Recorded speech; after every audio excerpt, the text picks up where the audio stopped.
పాపాలు. సో ఎన్నో ఉన్నాయి వీళ్ళకి. రైటా. ఇక్కడ విఠల్ గారు, కేటీఆర్ గారు చేసిన ఇంకొక ఆరోపణ ఏంటంటే నోటిఫికేషన్ లేవు, అంతా లూటిఫికేషన్ నడుస్తున్నాయి, దమనకాండ దౌర్జన్యకాండ కనపడుతోంది అనేది ఆయన మాట.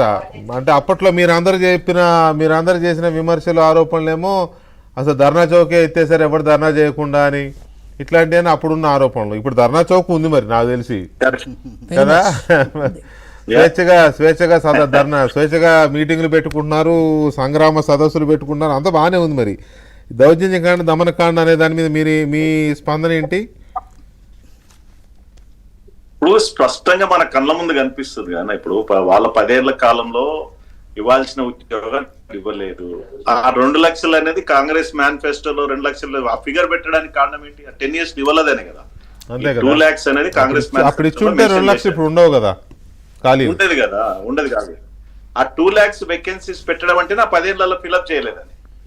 ఇవాళ కాంగ్రెస్ పార్టీకి ఒక గొప్ప అవకాశం వచ్చింది నిరుద్యోగుల ద్వారానే. అంటే ప్రతి గ్రామంలో నిరుద్యోగులు చాలా ప్రచారం చేయడం ద్వారా కాంగ్రెస్ పార్టీకి అనుకూలమైన వాతావరణం వచ్చింది. రేవంత్ రెడ్డి ముఖ్యమంత్రి అయ్యారు. సో దీనికి ఇప్పుడు ఈ 2 ఏళ్లలో ఈ నిరుద్యోగ వర్గానికి అట్లీస్ట్ ఏ రకంగా న్యాయం చేస్తాం, ఎట్లా చేస్తే బాగుంటది, ఎప్పుడు నోటిఫికేషన్ ఇవ్వాలి, జాబ్ క్యాలెండర్ ఎట్లా ఉండాలి, public employment, private employment, self employment, ముఖ్యంగా ఉద్యోగాలు, ప్రభుత్వ ఉద్యోగాలు చూసేది గ్రామీణ ప్రాంతంలో వచ్చేటువంటి నిరుద్యోగ యువత. వెంకటకృష్ణ బాగుంటుంది, అర్బన్ ఏరియాలో చదువుకున్నాడు, ఐఐటీనో ఎన్ఐటీనో లేదా ఇంజనీరింగ్ కాలేజ్ చదువుకొని వాడు యుఎస్ కో ఆస్ట్రేలియానో అమెరికా దిల్సుఖ్ నగర్ పోయినా లేకపోతే నారాయణగూడ క్రాస్ రోడ్స్ పోయినా ఎక్కడ పోయినా అందరూ రూరల్ ఏరియాస్ నుంచి వచ్చిన పిల్లలే కనపడతారు. 90% తెలుగు మీడియం చదువుకున్న పిల్లలు కావచ్చు లేదా ఇంగ్లీష్ చదువుకున్నటువంటి యూనివర్సిటీస్ కి వచ్చిన పిల్లలే గవర్నమెంట్ ఉద్యోగాలు. ఎందుకంటే వాళ్ళకు టెక్నాలజికల్ స్కిల్స్ తక్కువ, అంటే గ్రాడ్యుయేషన్ లో ఉన్నాయి. సో బీటెక్ చదువుకున్నాడు, ఒక ప్రయత్నం చేస్తాడు, బీటెక్ చదువుకున్నాడు, గవర్నమెంట్ ఉంది, లేదంటే ఆప్షన్స్ ఉంటాయి ఐటీ సైడ్ కానీ రకరకాలు. సో ఈ గ్రామీణ ప్రాంతం ఉన్నటువంటి నిరుద్యోగ యువతదే ఆగ్రహం.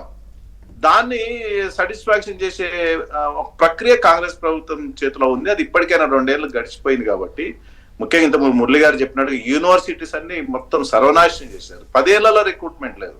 ఇప్పుడు కూడా ఈ రిక్రూట్మెంట్ ప్రక్రియ ప్రారంభించాలి వాళ్ళు కూడా. సో ఈ విద్యా సంస్థలు, యూనివర్సిటీలు అనేది గత దశాబ్ద కాలంలో పూర్తిగా దీనస్థితికి చేరినాయి. అక్కడ ఫండ్స్ 4-5 to 5% కూడా ఫండ్స్ కూడా ఎడ్యుకేషన్ ఖర్చు పెట్టిన సందర్భాలు లేవు. గవర్నమెంట్ స్కూల్స్ కూడా చాలా రకాలుగా రేషనలైజర్ పేరు మీద మెర్జ్ చేసే ప్రయత్నం జరిగింది. రిక్రూట్మెంట్ కూడా టీచర్స్ రిక్రూట్మెంట్ లేదు, లెక్చరర్స్ అసిస్టెంట్ ప్రొఫెసర్ రిక్రూట్మెంట్ లేదు, ప్రొఫెసర్ రిక్రూట్మెంట్ లేదు. విద్యా వ్యవస్థ ఒకవైపు సర్వనాశనం అయింది. ఉన్న కాస్త అన్ఎంప్లాయిడ్ యూత్ కు ఎక్కడో గవర్నమెంట్ ఉద్యోగాల అవకాశాలు వస్తాయి రావాలి, లేదంటే సెల్ఫ్ ఎంప్లాయ్మెంట్, ప్రైవేట్ ఎంప్లాయ్మెంట్. అందుకే నేను ఎంప్లాయ్మెంట్ పాలసీ అనేది కాంగ్రెస్ ప్రభుత్వం తీసుకురావాల్సిన అవసరం ఉంది. జాబ్ క్యాలెండర్ మీరు అన్నట్టు ప్రభుత్వానికి ఇది ఒక మంచి అవకాశం కూడా. అవకాశం ఇప్పుడు కేసీఆర్ గారు, నేను చాలా సార్లు మాట్లాడుకున్నాను, కేసీఆర్ గారు ప్రధానంగా వారు ఆ ప్రభుత్వం పోవడానికి కారణం ఏంటంటే నిరుద్యోగులే. 50 లక్షల మంది ఊరూర ప్రచారం చేశారు. 50 లక్షల ఉద్యోగం తక్కువేం కాదన్నా. తన తల్లిదండ్రులను ప్రభావితం చేసిన సంఘటనలు కదా. ఇప్పుడు నిరుద్యోగి అనేవాడు ఊరుకోడు కదా, ఇంట్లో తల్లిని, తండ్రిని, అక్కను, చెల్లిని అందరినీ ప్రభావితం చేస్తాడు. ఒక ఇంట్లో ఒక నిరుద్యోగ యువకుడు గనక ప్రభుత్వం మీద వ్యతిరేకతతో ఉంటే మొత్తం ఫ్యామిలీలో 4-5 ఓట్లను ప్రభావితం చేయగలరు. ఎక్కువ మాట్లాడితే ఫ్రెండ్స్ ను కూడా ప్రభావితం చేస్తాడు. చాలా ప్రభావం.